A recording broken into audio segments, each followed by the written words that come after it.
That's better.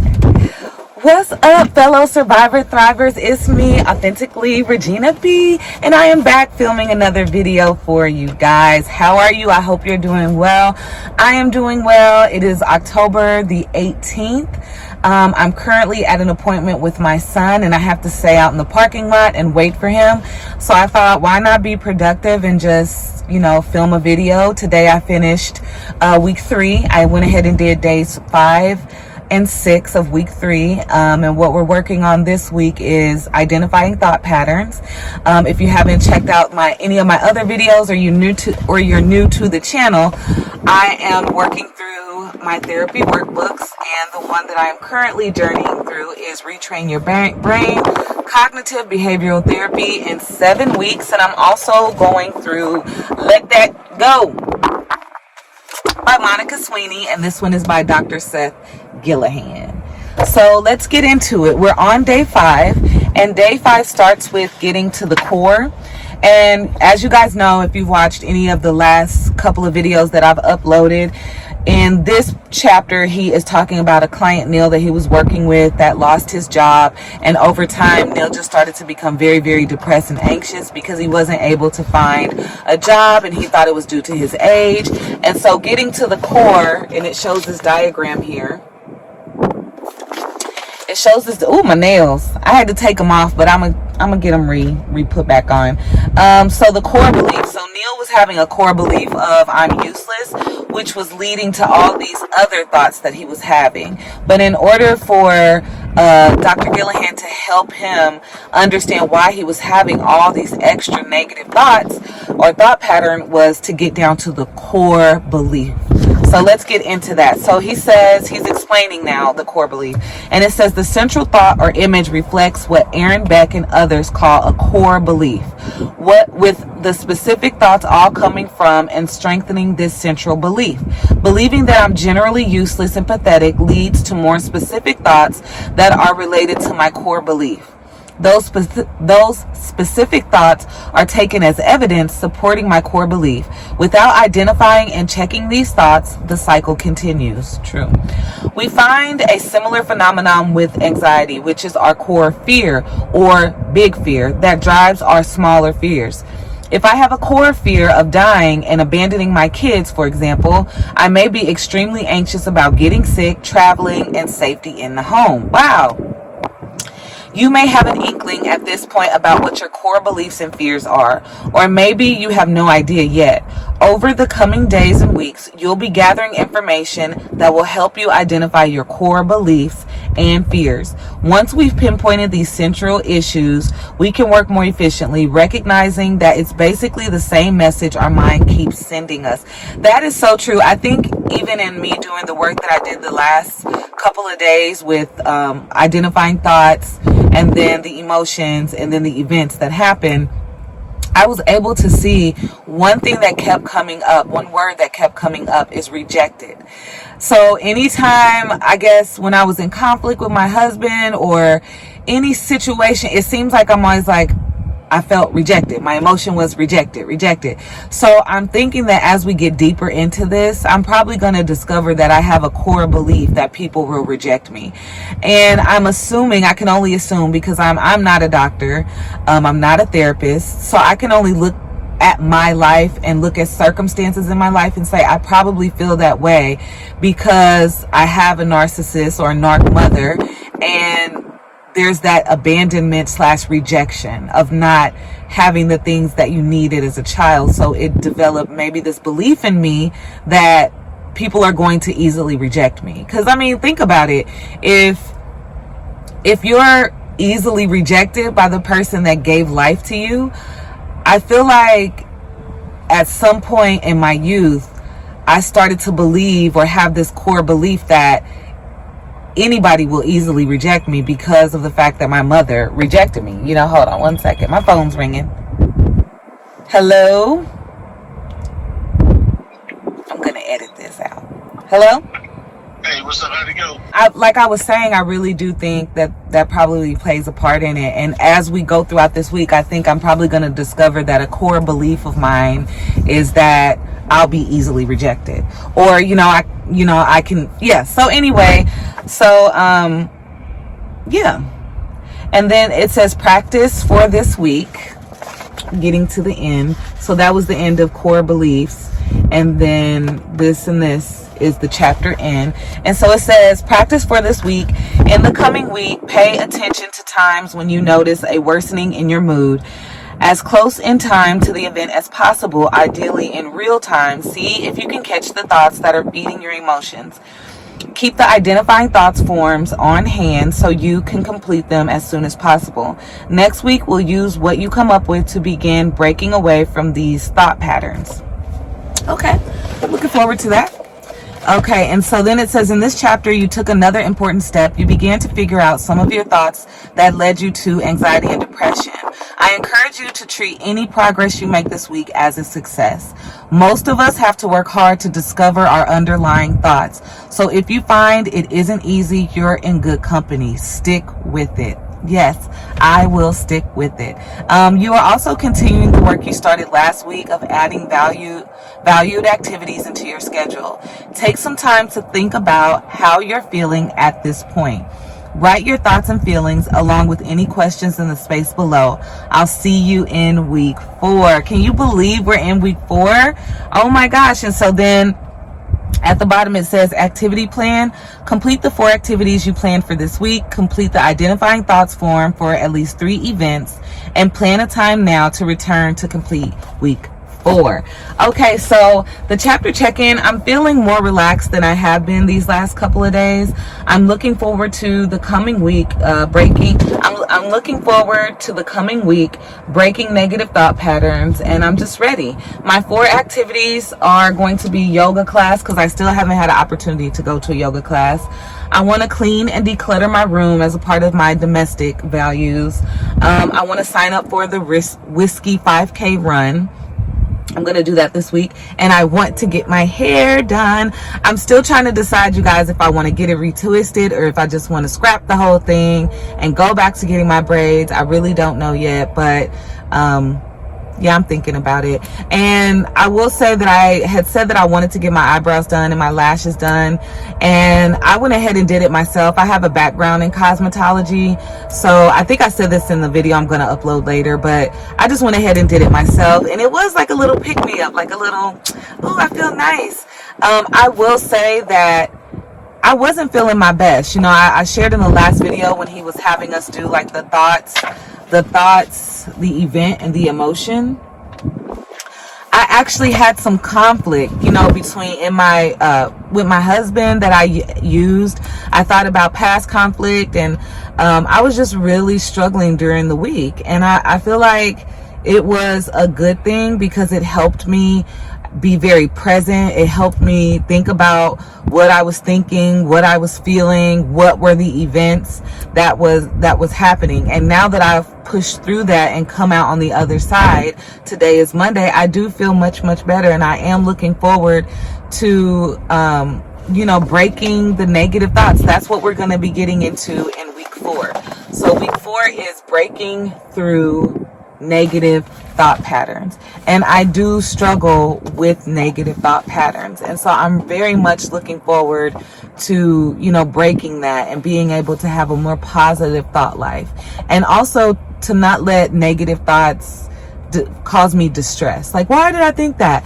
It's just like, you know, just let it go. I don't know why I thought it just popped up. Like he said, our thoughts, we can't control our thoughts. Sometimes things just pop up out of nowhere, and you know, until they do more research on the brain, because the information about the brain is not a lot. It's a very limited amount of information that we have on the brain and its functions and all of its, you know, kinks and twinks and all different type of things. But anyway, so I'm enjoying this. I'm looking forward to it. There is a part of me, no lie, that there is a part of me that gets nervous at times when I'm like, oh, I hope I don't get triggered. Like, I hope I don't get triggered. Like in the last workbook that we did, the Hope and Help for the Adult Child of a Narcissistic Parent, that at times was triggering. And even though the book was about moving forward and it wasn't about holding grudges or anything like that, it was just about acknowledging different things that happened in your childhood, being the child of a narc parent. It was very much about moving forward. So I don't want to be triggered to where I'm looking at the past and I'm upset about it or anything like that. So there are parts of me that's like, oh, I hope it doesn't trigger me, and like, you know, but if it does, I'm still committed to the process. I'm committed to the process. So let's get into let that go. Let it go. Somebody cut you off in traffic, let it go. Your spouse irritated you, let it go. Let that go. So let's see, today is October 18th and it's underachievement. Underachievement is today. Oh, she got like little submarines. She did a really good job with this. There is something to be said for utter indifference to success. Sure, you can take on responsibilities and be stressed out forever, or you can take a back seat and see what happens. The cart will probably still move forward. Are there some non-crucial things in your life that you're putting too much effort into and could cheerfully step away from? Yeah, there are definitely some things that I'm putting like way too much effort into. Like sometimes I do, like for example, I have the Bible app on my phone, and I'm the kind of person where I like to complete stuff. So if I sign up for a Bible plan and let's say I miss a couple of days, I will start to feel like bad, like I got to get my Bible plan done. And honestly, the plans are for enjoyment. It's not like God is mad at me if I don't do my Bible plan for the day, or that God loves me any more that he loves me right now because I did do a Bible plan. It's just a different type of devotional. Ooh, these geese is flying low. Ooh, he was right at eye level, flying to the water. So, you know, I think sometimes I just take things a little bit too seriously, and I know that I'm hard on myself. Like I say that all the time. I'm like, you're kind of hard on yourself. And even like with my house and stuff, I'm learning to just let stuff go. Just let that go. You know, I have small children. I don't know if I've shared with you guys, but my son is going to be 17 in November next month. My oldest daughter is going to be 9 next month. My middle daughter turned 5 in June, and then my baby girl just had a birthday on Friday and she turned 3. So I have a teenager, and then all my other children are 9 and under, and their home, I don't want their home to feel like how my home felt. And I'm not trying to say, and I don't ever want to come off as saying, you know, every single day of my childhood was miserable, because that's not true. You know, my mom, she did work very hard. I was able to have very nice clothes. I was able to get my hair done. You know, she did get me my nails done. We did hang out. But, you know, it was like I had to sit on the floor, not sit on the furniture. You know what I mean? Like I couldn't, like them, they run on the furniture, they jump on the furniture, they throw the pillows on the floor. And we have like a front room, and then we have a living room. And so the front room, I really set it up like it was going to be like an adult room. And, you know, I was going to have people over and have tea with ladies and stuff like that, which with my general anxiety, I don't know what I was thinking. I've had people over, but not the way I was envisioning when I first set the room up. And so we have a nicer couch in there. My plants are in there. We have 2 chairs that are in there, and then, you know, decorative pillows. And they have stains on them. They have marker on them, you know, to where sometimes I'm like, get down off the couch like that. Like if they're standing on the ledge and like jumping off and stuff. And that's mainly because I don't want the ledge to like break out. And then I don't want them to be doing some trick and hurt themselves. But I had to just realize that, like, until they get a certain age, it's not that I'm not going to be able to have nice things, but I'm not going to be able to have nice things until they get a certain age. Like, you know, they're very good about not touching my plants now that they understand that plants are living. But just the other day, they knocked over my peace lily twice.